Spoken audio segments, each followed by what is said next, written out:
All right, warm-ups. How to warm up in a simple, efficient manner. Oh boy, is this great! Not particularly thrilling, but it's important, and you gotta stop using percentage charts and apps and things like that. Can't stop going once I've started. It stings. Yes, when you're getting started, those can be very handy, but remember that percentage charts, apps for warm-ups, those are really the diapers of the lifting world. So it's real useful in the beginning, whether you're lifting or in life, to have diapers. But in the long run, life is a lot better, it's a lot simpler, it's a lot cleaner if we outgrow them. So how do we do that?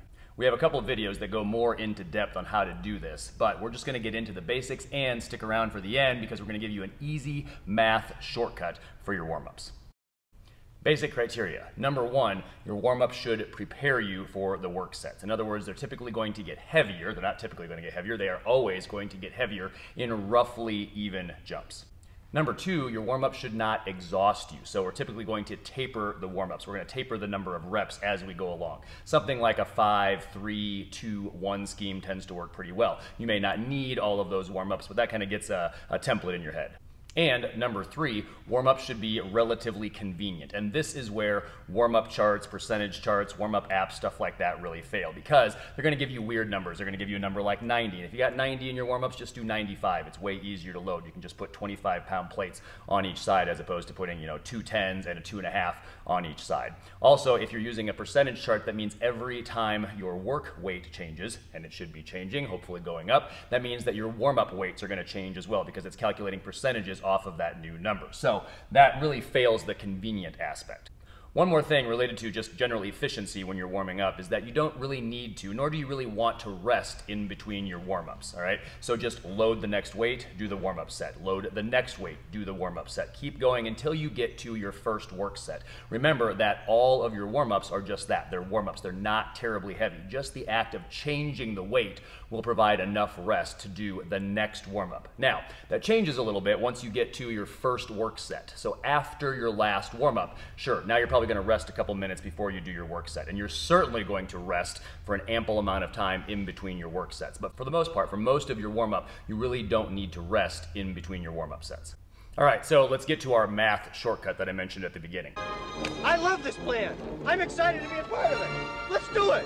Now, as you get stronger, more and more of your warm-ups will stay roughly the same. In other words, they're not going to change a whole lot from workout to workout, and more of your warm-ups are going to be constructed around bigger plates, typically like 45-pound plates and 25-pound plates, what we often refer to as plates and quarters. So as you get stronger, you're probably not going to use 2.5-pound plates in your warm-ups. You might not even use 5-pound plates in your warm-ups, or at least not for most of your warm-ups. You're certainly not going to use 1.25-pound plates for your warm-ups. But as things get heavier, as you get closer to your work weight, in other words, like your last warm-up set, then it might be time to be a little bit more precise for your warm-up weight. So you might want to figure out kind of a standard way to figure out, your last warm-up weight. So a reasonable approach, not the only one, but a reasonable approach is just to do 90% of your work weight for a single, and that would be your last warm-up weight or warm-up set before you start your work sets. So how can you figure out 90%?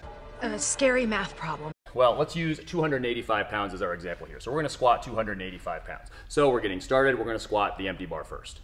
So we start, as we usually do, 45 pounds for 5 reps, 2 sets. Then we move on. This person squatting 285 pounds, they have enough experience. They know that they can go to 135 pounds next without any trouble at all. So they do a set of 5. Remember, we're using that 5, 3, 2, 1 scheme that I mentioned. So we go 135 for a set of 5, and then we go 185, and we do a set of 3, and then we go to 2 plates. So we go 225 pounds for a double. And at this point, we're wondering, well, can we go to 285 pounds for our work set? Maybe. It's kind of a big jump. So we're going to put in one more single, and we're going to use that 90% rule. But here's the thing. Don't actually calculate 90%. Now, of course, we are going to calculate 90%. You sit on a throne of lies. But we're going to take a little bit of a roundabout way to do it, and by doing it mentally, we're going to do it in a faster way than we would if we went over and we grabbed our phone or we opened up our calculator app, or for crying out loud, we used a percentage, spreadsheet or something like that. So don't do that. This is much faster, and if you're like me, you might be actively trying to avoid using your phone when you're training, because I want to stay away from the internet. It just sucks me in. Oh yeah. Tractor beam. Suck me right in. So this is faster. The way you figure out 90% is you subtract 10%. I think it's brilliant.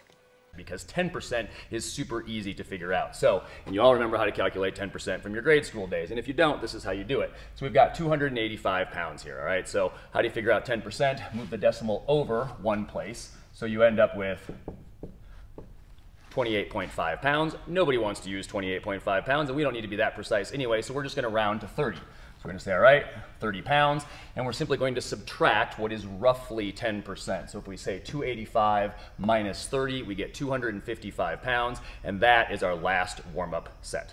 So at this point, we've got our 90%, 255 pounds for a single, and we're all done, we're all warmed up. As always, we hope this helps you get stronger and live better.